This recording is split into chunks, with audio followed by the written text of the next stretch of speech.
Todas. Mais um programa Saiba Direito aqui na Rádio Armazém, a rádio mais Fodax do sul do país. E por falar em Fodax, aqui a gente só traz pessoas fodonas. Então, convidei a doutora Fabiana Hilário.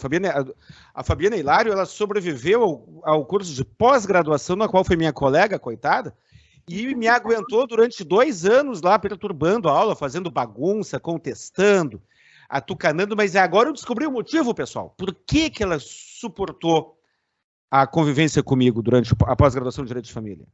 Porque ela é especialista em conciliação, em mediação, porque ela é um ser de luz. Doutora Fabiana Hilário, falaremos sobre mediação, falaremos sobre o evento de agora, do dia 13 de agosto, falaremos sobre técnicas de mediação e preparação para os clientes e, se possível for, eu gostaria de comentar sobre a cultura que nós vemos nas faculdades de direito, nas varas de família e na sociedade em geral.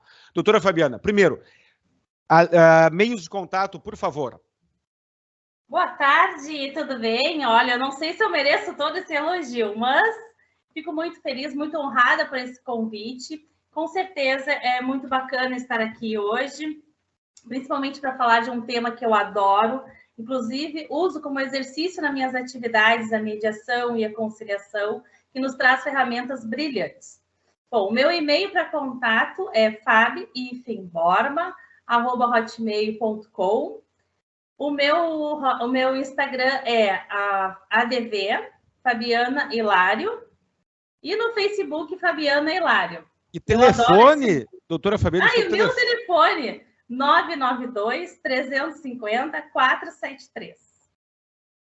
51, DDD 51. 51, exatamente. Perfeito. Doutora Fabiana, por onde é que a gente começa? A gente pode falar sobre o evento do dia 13, agora de agosto, ou começamos a falar sobre mediação e técnicas. Como é que a senhora prefere começar? Podemos iniciar pelo evento, porque o evento tem uma relação direta com a minha atividade. Inclusive, eu faço parte do IBDFAN desde 2016, e este ano, nessa gestão de 2022, eu estou como coordenadora adjunta desta comissão de mediação. Então, nós vamos ter, pós-pandemia, o nosso primeiro evento presencial, que será ali na pousada São Lourenço, aqui em Porto Alegre, no bairro Santana. Depois nós podemos até deixar o e-mail do link para inscrição também. Quem estiver ouvindo pelo rádio pode acessar o canal Saiba Direito. Eu deixarei na descrição do vídeo os telefones, endereços, datas e horários que a doutora Fabiana vai me mandar pelo WhatsApp, tá bom, doutora? Perfeito, deixamos toda a descrição ali. Mas manda de novo. Dia 13 de agosto, que horas vai ser o evento? Das 10 às 12 horas. Das 10 às 12, na pousada Isso. São Lourenço. Isso. Vamos ter a doutora Cláudia Barbedo, doutor Leonardo La Páscoa e a doutora Gisele Diniz, que é coordenadora do Sejusc. Nossa coordenadora ali do Sejusc também. E a pauta será mediação, conciliação, técnicas colaborativas, provavelmente. Exatamente. Vai ser o nome do evento, o nosso segundo evento, Café com Mediação. Nós fizemos um em 2019, que foi muito bacana, foi bem direcionado aos mediadores. E este ano nós estamos proporcionando aos mediadores, profissionais, de todos os profissionais de todas as áreas, e estudante também. Na verdade, o nosso tema é costurando pensamentos na perspectiva da mediação, da psicanálise e do direito. Ou seja, nós vamos fazer um link sobre toda essa multidisciplinariedade que nos envolve muito no direito de família, principalmente. Café com mediação vai ser o nome do evento. Por enquanto está tudo muito bonito, né? Quando a mediação, tudo muito bonito, né? Vai o cidadão A, o cidadão B, vão lá, se sentam, aí o mediador explica para um, explica para outro, eles saem dali mega satisfeitos, né? Mas isso nem sempre é bem assim que funciona. Tem uma técnica para isso. A senhora poderia adiantar as técnicas de mediação que a senhora recomenda? E mais, pergunta dupla, que a senhora recomenda para quem trabalha como mediador e para os advogados também, porque o advogado, às vezes, carece dessa técnica de mediação, até para orientar bem o seu cliente, né? Perfeito. Olha só. Bom, inicialmente, a gente tem que entender um pouquinho o que seria a mediação. Ainda, apesar de que a mediação ela é muito divulgada, ela é muito bem divulgada, mas ainda é um certo tabu para alguns colegas, alguns profissionais da área, né, da nossa área do direito. A mediação por si só, ela não é apenas um diálogo. Na verdade, ela trabalha o núcleo familiar, ela trabalha a compreensão familiar. Quais os papéis dentro do direito de família? Qual a diferença da parentalidade e conjugalidade? A mediação faz esse trabalho muito bem feito.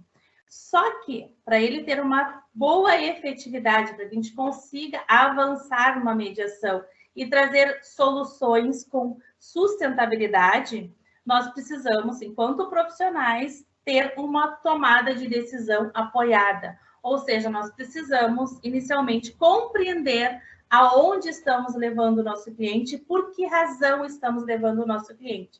E, para isso, a gente precisa ter um pouco de conhecimento do que seria a mediação, de como seria preparar um cliente para a mediação. Mas e como é que é preparar um cliente? Vamos lá, eu sou um cliente seu e eu quero, antes de eu lhe procurar como advogada, eu estou puto da cara. E eu quero pancadaria. O cliente sempre nos procura exatamente buscando a pancadaria. Eu quero pancadaria.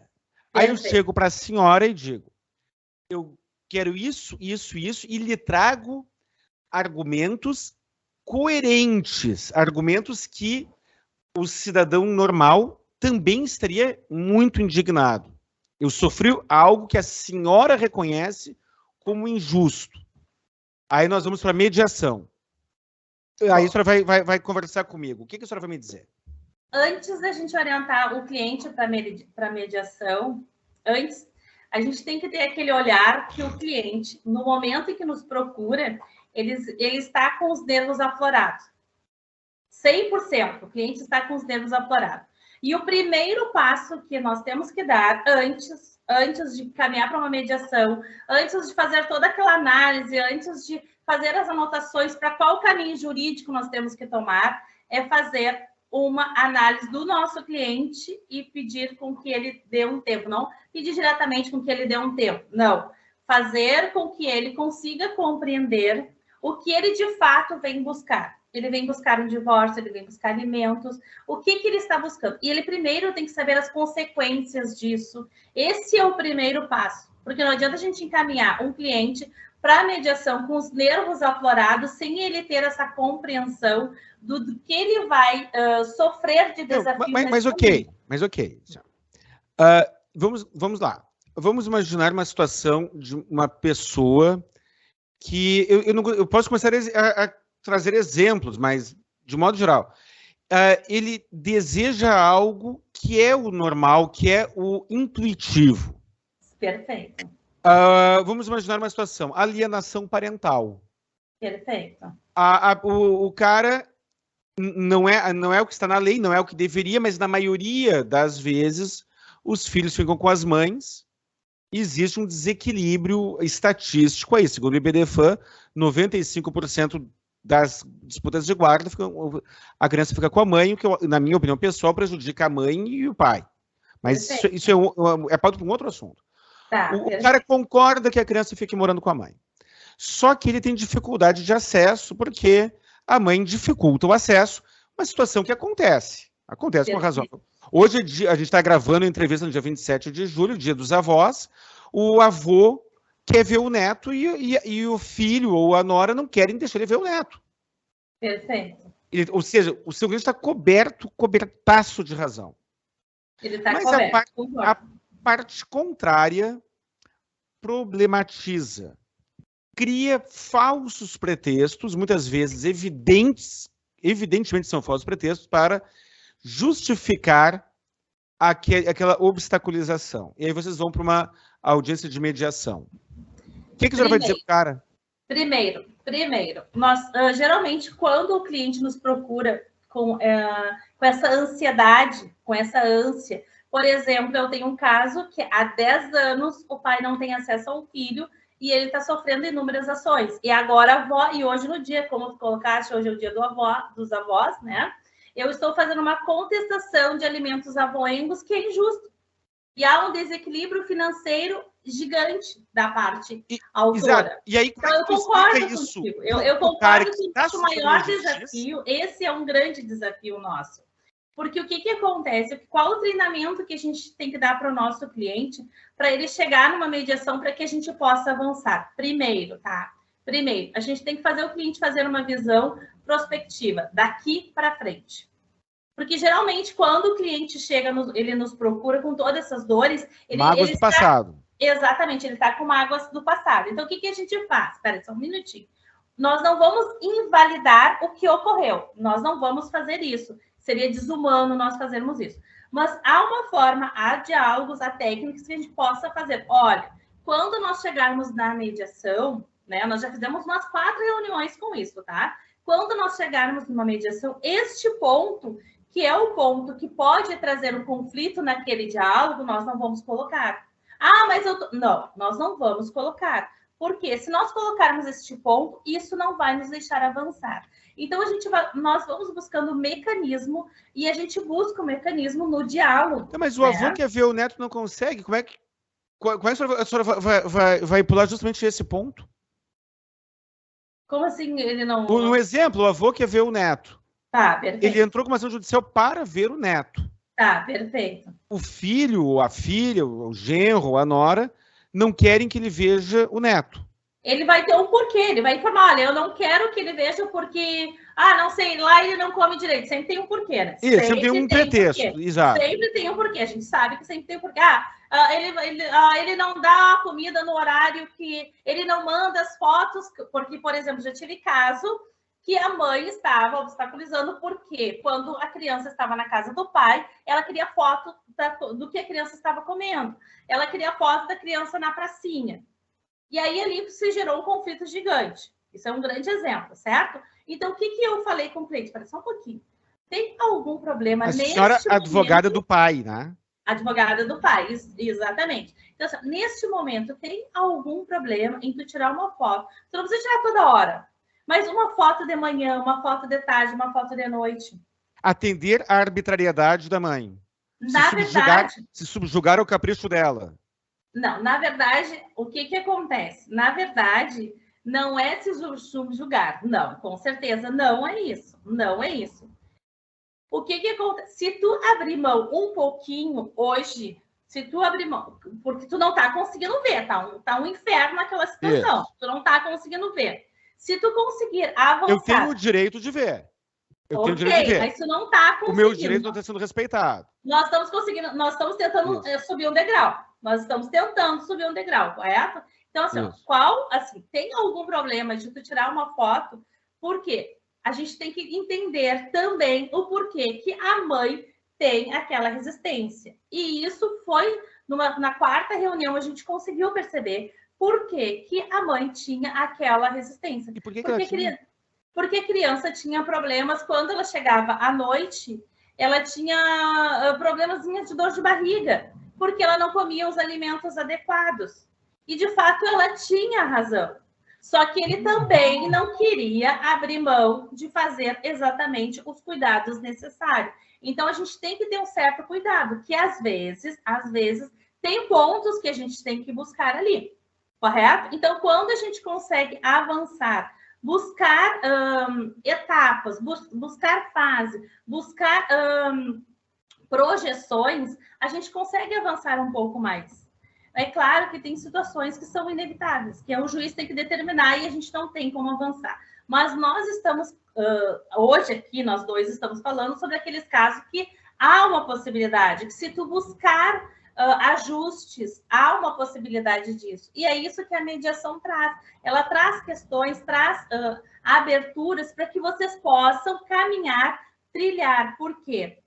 É muito difícil uma situação de separação, é muito difícil a mãe se desprender do filho, o pai se desprender do filho. E a gente sabe que hoje em dia o pai, ele é muito mais presente, ele quer exercer mais o direito que há alguns tempos atrás. Então, é por isso que ainda a gente caminha muito devagar, eu concordo contigo, assim, muito devagar, quanto aos benefícios que o pai deveria de ter, ao quanto a liberdade que o pai deveria de ter. Isso eu concordo. Uma questão, contigo. Doutora Fabiana. Mas é uma questão cultural, né? Que eu percebo, comparando a jurisprudência do Brasil com a de Portugal e a lei do Brasil com a de Portugal, vamos falar da questão da convivência, mas que também envolve a questão da mediação. A lei brasileira diz que a guarda será compartilhada, e eu estou falando do texto legal, não estou falando da interpretação doutrinária. O texto legal diz que a guarda compartilhada, lá no 1581, 583, não me lembro bem, 1583, eu acho, será divisão equilibrada de tempo. Aí vem a doutrina, vem a jurisprudência dizendo, não.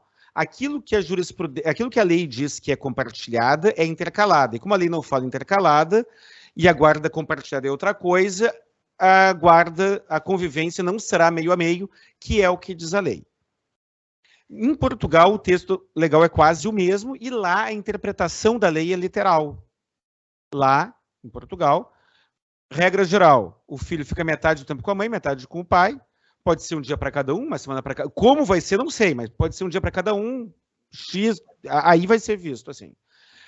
Aqui no Brasil, existe o entendimento preponderante de que o filho deve ficar mais tempo com um dos genitores e menos tempo com o outro, ou seja, que é o contrário do que diz a lei, e existe um entendimento preponderante de que o filho é melhor que fique com a mãe do que com o pai.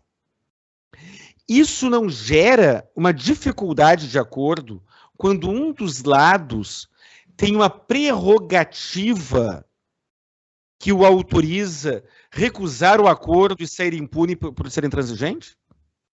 Na verdade, o que ocorre na mediação, tá? A mediação, ela é justamente isso. Tu não vai discutir o que é uma guarda compartilhada, o que é uma convivência. A discussão na mediação é o que é melhor para aquele núcleo familiar. E muitas vezes se avança, sim, justamente na convivência. Ela, às vezes, é mais estendida, né? Então, assim, a mediação justamente faz isso. Ela não tem um olhar para guarda compartilhada e a convivência compartilhada. E, na verdade, a guarda compartilhada, a gente sabe que, naturalmente, todos os pais possuem guarda compartilhada. Naturalmente, porque todos os pais têm o direito e o dever de interferir na vida da criança. Médico, pediatra, escola... Quando você fala pai, você está dizendo pai e mãe. Está falando pai no sentido... Os pais e mãe. Pai e a mãe, os genitores. A guarda compartilhada, ela já é automática. Isso. Ela já é automática. As discussões é a convivência, de que forma o exercício dessa convivência ela vai se dar. Isso, aí, um membro do casal acredita piamente que o melhor é que a criança tenha um domicílio base e fique mais tempo numa casa e menos tempo na outra. E o outro deseja os 50-50. Só que ambos sabem qual é a orientação jurisprudencial de hoje. Como é que o mediador faz quando ocorre um impasse, mas um lado está amparado pela força da jurisprudência que ampara o seu entendimento? Na verdade, o mediador não faz. O mediador, ele não vai interferir nesse sentido. O mediador vai traçar questionamentos, buscar alternativas abertas para que este casal consiga olhar o que é melhor para a criança. E só que tem um porém, Guilherme, um porém que é muito importante, tá? Quando ambos os lados, eles vão para uma mediação, eles vão orientados por um profissional, correto? Advogado. Na maioria das vezes, sim. Ambos estão, na maioria das vezes, né? Ou é defensoria pública ou advogados, né? Ou são seus respectivos advogados, correto? Então, assim, ó, o olhar que nós temos que ter é o mediador, ele não está sozinho, ele não vai ter como fazer esse trabalho sozinho se ambos os advogados não conseguirem também fazer com que aqueles clientes possam ter um olhar diferente daquilo que eles estão afirmando.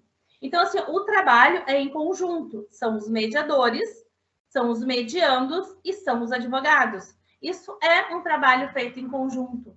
Porque se a gente colocar nas mãos dos mediadores a responsabilidade de resolver esse impasse, nós estamos fazendo como se o judiciário, como se o juiz tivesse que tomar decisão. E, na verdade, quando nós encaminhamos para uma mediação e que o mediador vai conduzir sem interferir, porque o mediador não pode interferir, ele tem, nós, enquanto advogados, temos que ter consciência que esse trabalho é em conjunto, porque se esse trabalho não for em conjunto, nós não vamos avançar.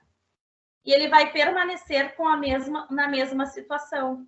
Então, se eu não falar com o meu colega e não tentar, olha, qual seria a melhor forma adequada? Até onde nós poderíamos ir? O que nós poderíamos evoluir? Então, se nós não conseguirmos termos esse diálogo entre profissionais para que a gente possa chegar a uma mediação e fazer com que os nossos clientes possam ter um olhar diferenciado, não é mediador, não é juiz, não é o Papa, e não os há advogados ninguém, são treinados para um bom comportamento? Eu vou lhe dizer Deveriam.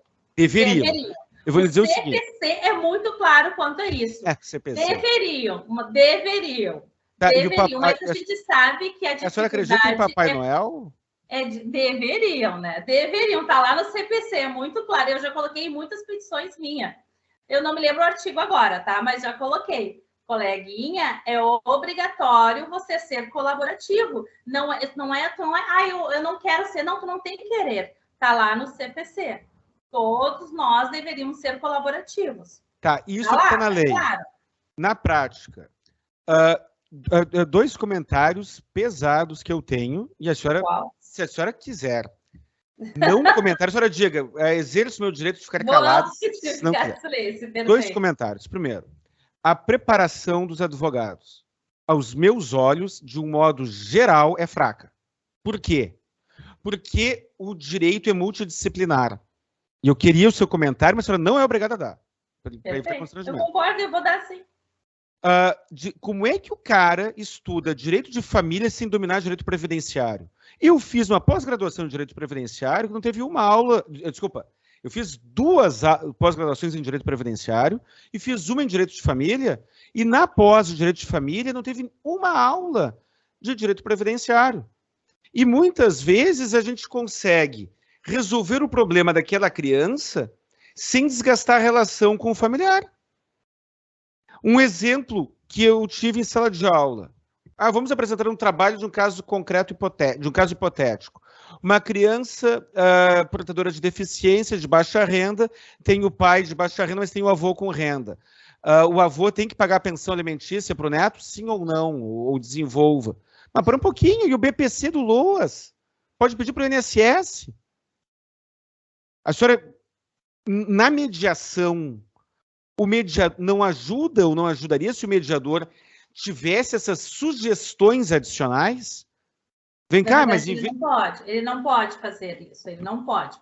Ele vai trabalhar com as questões postas ali, ele não pode fazer esse tipo de sugestão. Mas, olha só, diante dessa tua colocação, me veio aqui em mente, talvez até depois eu seja chicoteada por aí, né? O que acontece? Eu acho que não é a falta de técnica dos colegas quando não compreende a multidisciplinariedade ou até mesmo o uso de outras áreas. É a falta de humildade. Por exemplo, eu não faço área trabalhista, não entendo absolutamente. Eu posso entender o que eu aprendi na faculdade da área trabalhista, mas não iria me aventurar. Na área previdenciária, não iria me aventurar, porque eu não sou especializada. Mas pode mandar para um colega, né? Mas o que eu vou fazer? Guilherme, olha só, estou com um caso assim, o que tu acha? A gente pode encaixar nisso ou naquilo que outro? Então, assim, esse diálogo entre os colegas falta e muito. E muito. Porque eu já peguei processo que foi encaminhado para mediação, para o Sejusc, lá o juiz despachou, encaminha-se para o Sejusc, tá? E o colega peticionou um documento em que ele orientou o cliente dele a apresentar testemunha na mediação. Eu fiquei pensando, não estou lendo isso. Eu estou falando do processo 2022. É terrível. Custava o colega perguntar para algum mediador ou para algum colega que trabalha com mediação como é que funciona a mediação. Tu entende que falta um pouco disso entre nós? Essa questão sim. A falta de humildade é um problema em várias categorias e no direito acho que ele é um pouco acima da média esse problema. Mas eu diria o seguinte, olha, num dos debates lá na nossa pós-graduação de Direito de Família, eu via alguns membros, alguns debatedores falando porque aí o fulano de tal é dependente químico, pensão para cá, pensão para lá. A Instrução Normativa 77 do INSS permite que um terceiro encaminhe pedido de auxílio-doença em favor do segurado incapaz para o trabalho. Ou seja, eu sou dependente químico, não pedi meu auxílio-doença, mas o meu filho pode pedir no meu nome. E isso aí, na faculdade, na pós-graduação e na faculdade, nas cadeiras de Direito de Família, o pessoal não fala, isso é segredo. Isso é um segredo. E aí o pessoal fica se debatendo, e alimentando animosidades intrafamiliares quando podem resolver o problema sem esse desgaste familiar. Exatamente. Mas é isso, é falta de diálogo, de buscar a informação. Esse seria um impasse gigante. É a falta de voluntariedade de buscar uma outra informação. Por exemplo, se eu não, eu tenho um caso, peraí só um pouquinho, eu acho que isso aqui não é, sabe? Quem sabe eu vou buscar outras soluções. Pesquisa, dá uma olhada, pergunta para o colega especialista, olha, o que tu acha, colega? Podemos fazer isso, podemos fazer aquilo? Ok, então, assim, essa falta de união também, um pouco, isso também traz amorosidade para o judiciário. Isso também traz. Doutora Fabiana, os advogados são treinados para resolver o problema ou para instigar o conflito? Na verdade, eles são treinados para resolver o problema. Só que existe aquelas máximas na academia, né? Que o litígio é melhor, o conflito é melhor. Apesar de que isso está mudando um pouco. Né? Eu tenho uma formação recente, tá? E eu senti muito uma diferença gigante. Lá no início, quando eu comecei em 2003, e que me formei agora em 2018, ou seja, foi um longo percurso pela faculdade, percebi todas as mudanças que ocorreram neste caminho e, com certeza, houve uma mudança gigante, né? Houve ainda uma mudança gigante. Mas a cultura ainda do litígio ela é forte. É muito forte. Muito forte. A cultura do litígio ainda é muito forte. Ainda é muito forte. E aí é que tá, e aí é por isso que a gente vai voltar para o início da nossa entrevista, da nossa conversa, aqui, nosso bate-papo, que é sobre o nosso evento do dia 13 de agosto, que serve para abrir os olhos de quem é que vai. Quem é o público-alvo do evento lá do dia 13 de agosto? Todos. Assistente social, psicólogos, advogados, acadêmicos, profissionais da área jurídica, estudantes de todas as áreas. E estar aberto para ouvir, ter a humildade de ouvir, ainda que seja para discordar depois. Exatamente. Pode ser a diferença entre você fazer o bem ou fazer o bem mais ainda para o seu cliente. Na verdade, Guilherme, discordar é aprender. Porque às vezes tu discorda e aí tu recebe aquela explicação, eu não concordo, por que isso, isso, isso. Tá, mas eu vou te explicar que é assim, assim, assim. Então, o discordar é uma riqueza. E a gente às vezes acha que não. No meu ponto de vista, discordar é uma riqueza. Questionar é um luxo, né?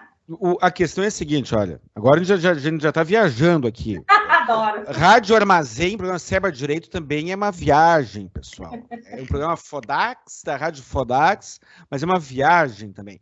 O que acontece? Quando você tem uma verdade e você já se convenceu que aquele fato é verdadeiro, você para de pensar sobre ele. Quando você tem dúvidas, ou quando alguém lhe apresenta dúvidas sobre aquele fato, você segue aprimorando o seu conhecimento sobre ele. E isso é algo que, aos meus olhos, é muito preocupante no direito de família, quando nós temos uma mentalidade determinista com verdades absolutas. Por exemplo, a convivência meio a meio. O meu filho mais novo, eu tenho um filho de 3 anos, ele fica segundas e quartas comigo, terças e quintas com a mãe, sexta até domingos alternados. O que é isso? Convivência alternada, né? E funciona maravilhosamente bem. Maravilhosamente bem. Exatamente. E aí existe aquela verdade absoluta que é vendida como, não, isso não serve. E aí isso para mim é muito frustrante. Doutora Fabiane, o que a senhora vê como próximos passos na caminhada evolutiva que nós temos sobre a mentalidade menos beligerante da advocacia? Aproveitando a tua última colocação que tu falou sobre a verdade absoluta de cada um, a mediação ela é justamente isso. É compreender que cada um tem a sua verdade e o nosso objetivo não é buscar a verdade, e sim o melhor caminho. Porque se a gente for buscar verdades, a verdade é íntima, ela é intrínseca. Então, cada um tem a sua verdade. Então, se nós, ou mediadores, ou profissional, for buscar uma verdade, nós não vamos chegar nunca a nenhum local. O que a gente tem que buscar é qual o melhor caminho. E se a gente partir dessa mentalidade que nós estamos buscando o melhor caminho para um todo e não somente para o nosso cliente, para os desejos do nosso cliente, nós vamos trilhar com muito mais tranquilidade. O judiciário vai ter muito mais efetividade, mais celeridade, quando nós tivermos essa consciência. Porque para quem é familista, para quem trabalha com a área do direito de família, principalmente essa é a minha área, é a área que eu atuo, né?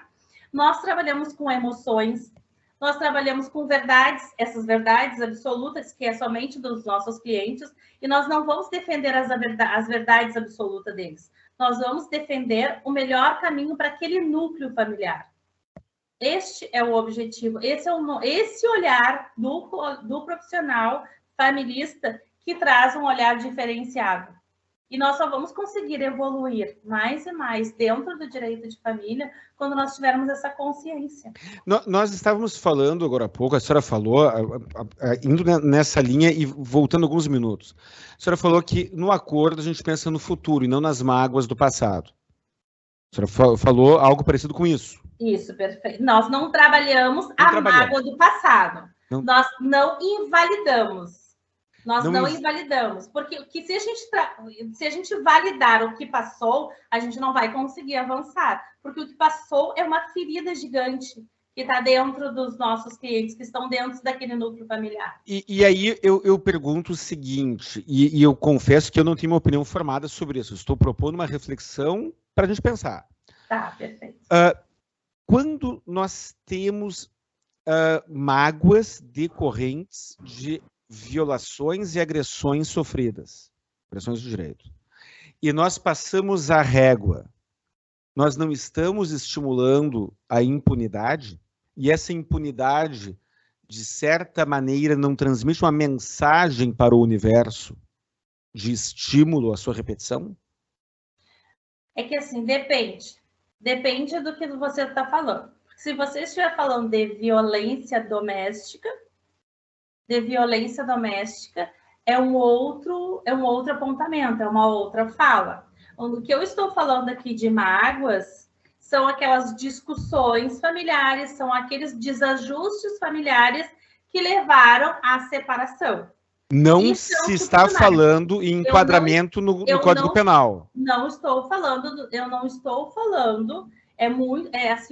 é gritante, é muito distinto quando nós atendemos uma cliente que é vítima de violência moral, psicológica, que dói tanto quanto a agressão física, tá? Ou até às vezes mais, tá? Nós não estamos falando desse tipo de mágoa, nós não estamos falando desse tipo de dor. E nós não temos como passar uma régua nesse tipo de dor. Isso é distinto. Então, isso seria uma outra entrevista, a gente iria para um outro assunto. Que a gente já pode até deixar comprometido aqui para uma próxima. O que nós estamos abordando aqui são aquelas mágoas, né, da relação conjugal, que muitas vezes são levadas para a relação parental. E é justamente isso. O familista, ele tem que preparar o seu cliente. A relação conjugal é essa. A relação parental é esta. Então, assim, essas mágoas, elas se misturam. E não existe uma hiperjudicialização das relações? Muitíssimo. E isso não alimenta essa animosidade? A sociedade não é jogada uns contra os outros? Olha, infelizmente, ainda estamos caminhando passos muito devagar, né? Muito, porque de fato eu tenho que concordar contigo. Ainda temos muito que avançar nesse sentido.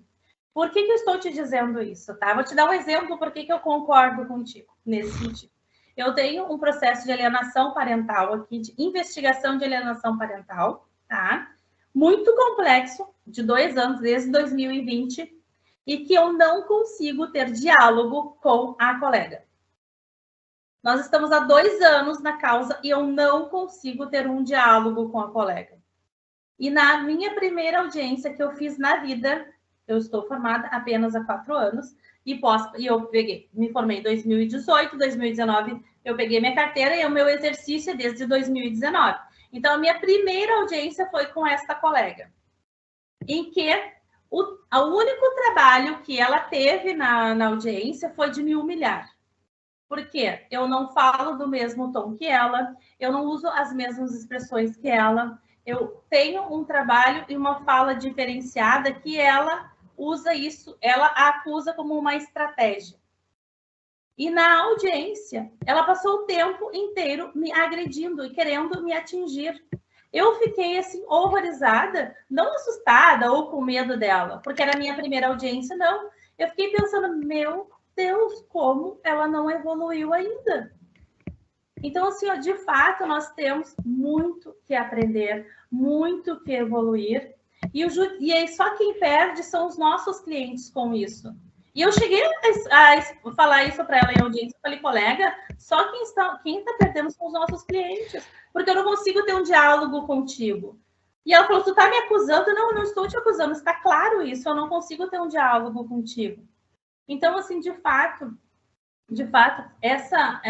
nós ainda temos muito que avançar nesse sentido, né? Nós temos muito que avançar, porque quando a gente faz um trabalho diferenciado, a gente tem uma fala diferenciada, principalmente porque eu trabalho muito com as ferramentas da mediação, com o direito sistêmico, esse olhar e essa fala, ele é diferenciado. E aí isso é tratado, sabe como? Olha, eu nem sei te dizer qual o olhar que o colega teria comigo, esse tipo de colega teria comigo. Ah, sei eu, ela não entende direito do direito. Eu não faço ideia o que pode se passar na cabeça de uma pessoa assim. Entendeu? Agora eu vou piorar, eu espero não apanhar na rua. Eu estava fazendo eu apanhar também. Tomara que eu não apanhe na rua. Mas o que eu vejo é o seguinte, é que uma parcela, não estou falando de todos, é óbvio. Sim, claro que não. Se alimentam de um conflito e com interesse quase que financeiro, que é o seguinte, a obrigatoriedade da pensão alimentícia. Em determinados casos, o melhor para a criança é que não haja pensão alimentícia. Em determinados casos. Em determinados outros casos, talvez a resposta seja a oposta. Em determinados casos, o melhor é agir de uma maneira ou de outra. Mas o que eu vejo, em especial nas plataformas do YouTube, Instagram e assim vai, é o estímulo ao conflito. Você não pode aceitar nada, você deve exigir tudo, você deve não deixar nada barato, dificultar ao máximo a vida do outro. A senhora, não sei se a senhora acompanha no YouTube, no Instagram, advogados falando sobre isso, mas qual é a sua percepção? Na verdade, eu já vi, sim, Guilherme, alguns colegas fazerem essas abordagens, né? Mas que é muito difícil, né? Do colega, por exemplo, separar o cliente do posicionamento dele. E, às vezes, se misturam. né? A própria avaliação, a própria identificação do cliente com aquele problema. Isso também ocorre bastante. Por que eu estou te dizendo isso? Porque algumas profissionais, às vezes, se identificam com o problema das mulheres, da sua cliente, e acabam dificultando um pouco mais aquilo que poderia nem ser tão prejudicial. Colocando lenha na fogueira. É mais ou menos isso, mais ou menos isso. Mas isso eu acho que é quase que uma exceção. Assim, eu tenho visto e assim, eu tenho acompanhado muitos colegas e tenho muitas parcerias com colegas, tá, que são de outras áreas e passam, eu trabalho em conjunto no direito de família, porque faço esse tipo de abordagem, faço esse tipo de trabalho, então, de fato, isso tá, eu pelo menos sinto uma diferença grande, não tenho assim como reclamar dos colegas, por exemplo, né? Eu tenho bastante parcerias nesse sentido, mas de fato, há as exceções, sim, com certeza, há as exceções, mas vamos nos pegar as coisas boas, as mudanças que estamos buscando, sim, né? Doutora Fabiana, eu gostaria que meu programa, meu espaço aqui na Rádio Armazém fosse de 3 horas, e ainda assim seria pouco para a nossa conversa. O que a senhora teria de considerações finais? E, por favor, repita também, já depois, os seus meios de contato. Perfeito. Mas antes, vou reforçar sobre a nossa apresentação do dia 13 de agosto, isso, na Pousada São Lourenço, aqui em Porto Alegre. E aí o endereço e as inscrições vão ficar diretamente ali no link, né? Mas conto com a presença de todos vocês, das 10 às 12 horas. Bom, minhas considerações finais. Olha, Guilherme, eu acho que temos muitas ferramentas, muitos mecanismos para evoluirmos, né? Eu acho que o primeiro passo é se conscientizar que temos que trabalhar em conjunto, né? Que não é o mediador ou o juiz que vai decidir a vida de alguém, e sim é um trabalho em conjunto. São as partes, os advogados, o mediador ou o juiz, que quando nós tivermos essa consciência de um trabalho colaborativo e corporativo, nós vamos evoluir muito mais e o direito vai trazer a efetividade que estamos buscando. Então, acho que é para isso que a gente tem essa oportunidade, né, que nem nós estamos trocando essas ideias aqui agora. Os cursos que cada um de nós fizemos por aí. Então, eu acho que essa conscientização de buscar evoluir, buscar técnicas, abrir horizontes, eu acho que é um grande passo para cada um de nós. E eu tenho certeza que nós vamos melhorar mais e mais. Perfeito, muito obrigado. E o meu testemunho, você que está em casa, meu testemunho, a doutora Fabiana é uma amante... A senhora é casada? Sim. Ela tem amante, ela é casada, mas tem amante. Ela é uma amante da advocacia e tem muito amor, e tudo que ela está aqui falando é o que ela acredita, com um empenho, um amor, uma intensidade invejável. Se a gente tivesse mais Fabianas Hilários no nosso país, a nossa justiça estaria bem melhor. Eu acredito piamente nisso. Ai, muito obrigada, Guilherme, por essas palavras. Me sinto muito honrada. Não precisa agradecer, porque falar a verdade é obrigação. Não precisa agradecer. Eu que agradeço muito por ter participado aqui do programa. Muito obrigado, doutora Fabiana. Muito obrigado para você que está em casa. Se você está assistindo pela Rádio Armazém, se inscreva lá no canal Saiba Direito, onde terá na descrição todos os meios de contato da doutora Fabiana e, inclusive, do evento que estamos aqui divulgando para o dia 13 de agosto. Um grande abraço e até o próximo vídeo. Um abraço a todos e muito obrigada pela oportunidade. Doutora Fabiana.